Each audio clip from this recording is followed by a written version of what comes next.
We've got a huge video because today we're going from this to this to this. Yeah, doesn't look too different, but a lot changed. So let's get into that. And longtime fans of the channel will remember when I set this whole thing up. In fact, it wasn't even that long ago, but so much has changed on the channel with the topics that we cover that I think this deserves an update. Now, if you've been on my Discord, you know that we talked about how I can organize this. And in fact, we're gonna go backwards in time. But regardless, let's jump right into it. So I've got to be picky and choosy about what goes in the new case. I really like the top shelf of that display because there is some stuff that I literally cannot show you. It's not me trying to be cool. It's just per the request of the people that I've received them from. But I do want to include some really cool accessories like, obviously, the hoolie, and things like the breacher hood, because these are pretty rare pieces. What I am sad about is that the shotgun's gonna end up coming down. This was the Springer shotgun that I used for breacher kit, but now we're just gonna kind of have an empty space. So I gotta figure out something there. It's a Delta shelf, so in fact, a Delta cabinet, so it's gonna look cool.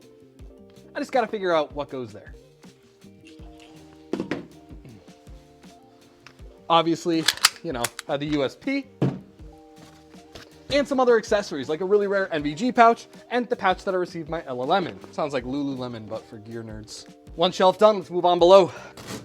We're gonna swap this patch, which is my KVB number patch, with the KR one over here.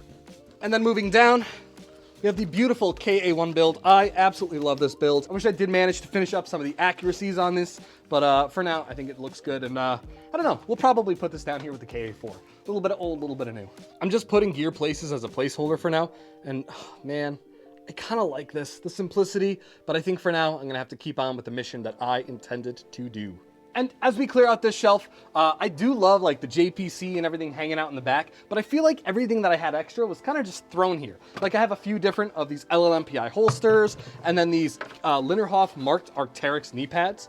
These are a really cool historical piece, by the way, but I don't need all of these. There's too many straps, especially with this harness. I believe this is the Bornak Air Rescue. There's just a lot of gear here that I don't need to be sitting out. And now I've cleared out this cabinet over here, and this is where I'm gonna put the KSK stuff. So I think we're gonna start with that. The only things I do wanna note, things that I do still have here, are all of the collectibles and gifts from Bundeswehr members and everything, including something like this too. This wasn't a gift, but this has a big story and it's a big life lesson for me, which I'll share it. I think I already did if you're a Patreon member, but I'll get there eventually. The Kampfreiter stuff is gone. So let's put some generic random KSK things that have sentimental value to me. Ideally, I'd like to have a couple helmets on there. I think first and foremost, all the way up top, the one that kind of defined this channel, we should put right here. This was really most of where it started. So that's, I think, a good spot for that, but I do want to get the normal KSK, some of the modern gear down here. And I know I have the 2 Gen 5s, but those are kits that I take to KVB, and I really want this to be a display thing. So for now, because I don't use the JPC in any of my loadouts, I'm gonna put that here too.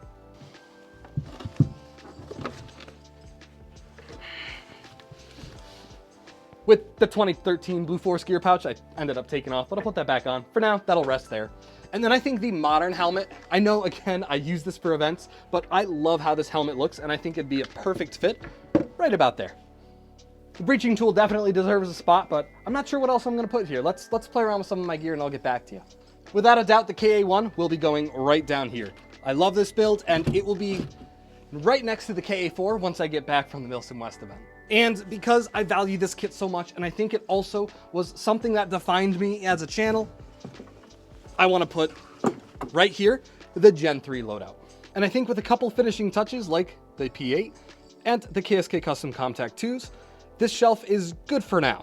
Up top is where the next fun details come. And now all of these drinks and dummy grenades and everything are gonna go over here, shift them over a tad, because I think they're gonna look really cool up there. Want to get these boots over here too, and probably a helmet or something small over there. Let's take this other modern KSK helmet, put that right here, maybe. That might be cool.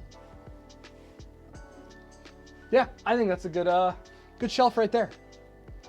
All right, now we get to have some fun. Let's build this cabinet out as a Delta cabinet and this one as an 80s. But of course, we're gonna start with the Delta. And of course, there's nothing better to top this entire cabinet with than with the piece that started it all for this channel, and that is the ProTech helmet. I think front and center right here is gonna be a perfect spot for it. And of course, the Car 15 is gonna find a nice and comfy home right down here where a G36 used to be. That's quite some progress.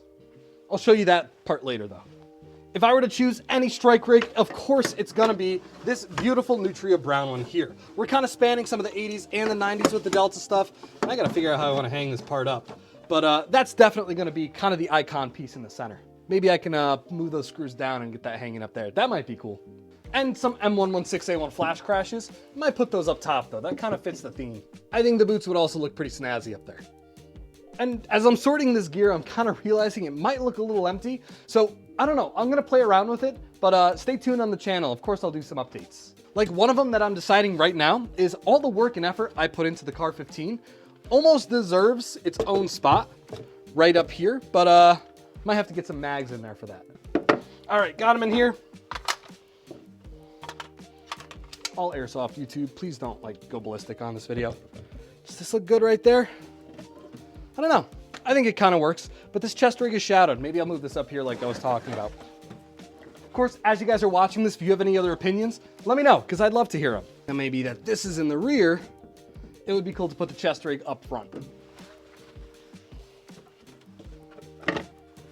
Not anything you guys would necessarily see in all the videos, but I think a fitting piece. But another piece that I think should go down there, I'm gonna go grab. Or maybe I should put it up here, but that's the Delta 1911 build. I haven't talked too much about this on the channel. I think it's something I definitely should, but that might find a home on here. That might just find a home here. And rest assured, I know I have one helmet up, but I'm working on a few other ones, which you guys will see on the channel hopefully in the next few months. And right behind me, I've picked out a bunch of other stuff that can definitely go on this shelf, so let's kind of play with it now, see how it looks. Like one of the things that I'm definitely gonna do is display the uniform, at least the top, because the raid mod on it is really cool. So I think if I fold it a certain way and display at least one of the raid mod pockets, maybe right here, that would kind of add some flair and color to it. And of course, right by the helmet, we gotta have the classic Oakley razors. Pieces like the pistol pouch and some magazines might be good here too. And I definitely want to get this headset, the Task One, with the correct PTT somewhere on here. I'm thinking I might kind of put it up here. Maybe I'll move this down and then put the Task One headset and push to talk up here. I just have to figure out a way to make it look kind of nice. Little things to adjust. And with just a little bit more work, I think it looks pretty solid. It's engaging, it's intriguing. You kind of want to just look at everything. It's a little bit flat and two-dimensional, but I think that'll work itself out over time. I definitely have to find something to go in there. Maybe I'll have to build another 723. Possible hint. And if you've stayed this long, you kind of get a treat because I haven't showed pretty much any of this gear off on the channel. Let's get this 80s cabinet done. I absolutely love the Alice rucksack, so as much as I'd like to put it up in here, it's just a little bit too large. So instead of putting a flak vest on the stand down there, I think I'm gonna mount the ruck. The way I built this stand is a little bit different from the others. Can't really see it, but I added an extra shelf here because I wanted to display a ruck in front of it intentionally, but for Camp Redder stuff. This deserves a spot here. And right in the middle, front and center, I think we need the K-pot. And yeah, I mentioned a flak vest, but I don't want to leave this standing up, so I'm not really sure if I'm even going to display it.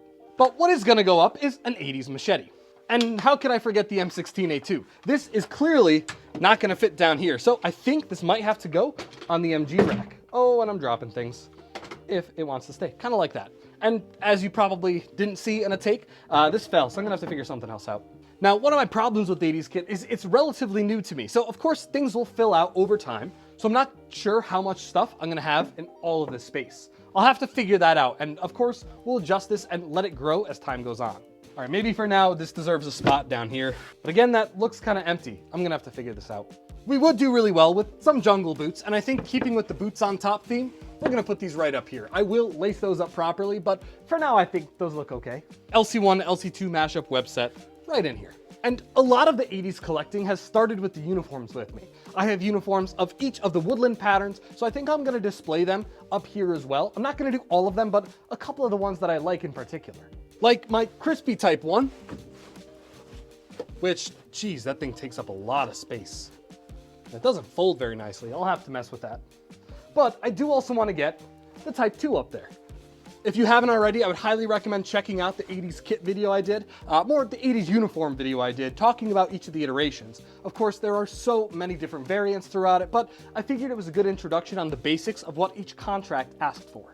And let's get some more back there, like some medical equipment, something that is intriguing to look at, and a Camillus knife dated for the 80s. In fact, this one is dated, let's see, I forgot where the date goes on this. On the big knife. Yes, dated 1983 that I got from a buddy of mine at Retro Day. So Shout out to him. He knows who he is. That guy, let me know if you've started a YouTube channel. I think I found it and I've been watching your videos. You've been doing a lot of gas blowback stuff, but if you've watched this far, let me know in the comments below. I'll shout you out. Some decontamination stuff kind of strewn throughout, and of course more bandages. I just think they look cool and they add a little bit of something to look at. And yeah, I'll put a mess cup here as well. Probably, I don't know. I don't want to just throw it around, so I'll keep it up here. Along with the manuals. Maybe I can actually use that to loop up, I said loop because I was reading it. The aerial loop tie knot, and then I have a helmet one, the ballistic K-pop manual. That's gonna go right there. And I think this top shelf is looking okay so far. It is a little blank right here. Maybe I'll get a US flag patch, or maybe some patches from the different units that I want to reenact. But down here needs a little bit of work. And I love little pouches and miscellaneous things like that. This one is actually one that I picked up recently. It is an LC1, but with a plastic snap. And then of course, you got your angle head. It's kind of hard to have an 80s display without having an angle head light.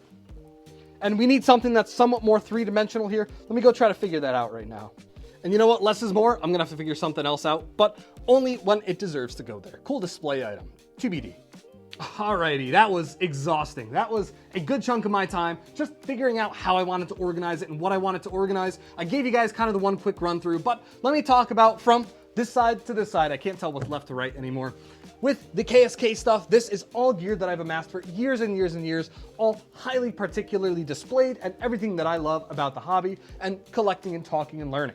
In the middle, I have Delta stuff. This is relatively new, so of course it is more subject to change, but you've got like the Car 15, the helmet, and different doodads and fun things to look at. But over on this side, it is the most barren, and honestly, I would say will change the most. It's 80s dated equipment, and I do need some kind of big centerpiece. I really wish the M16 fit there. Maybe if I can build a 727 or something, that would be kind of an iconic piece, but we'll talk about that. Those are a bunch of new kits that are going to be coming out in the near future. But for now, thank you guys so much for sticking around. I hope you enjoyed it. Once again, shout out to the Patreon guys and YouTube members. You guys rock.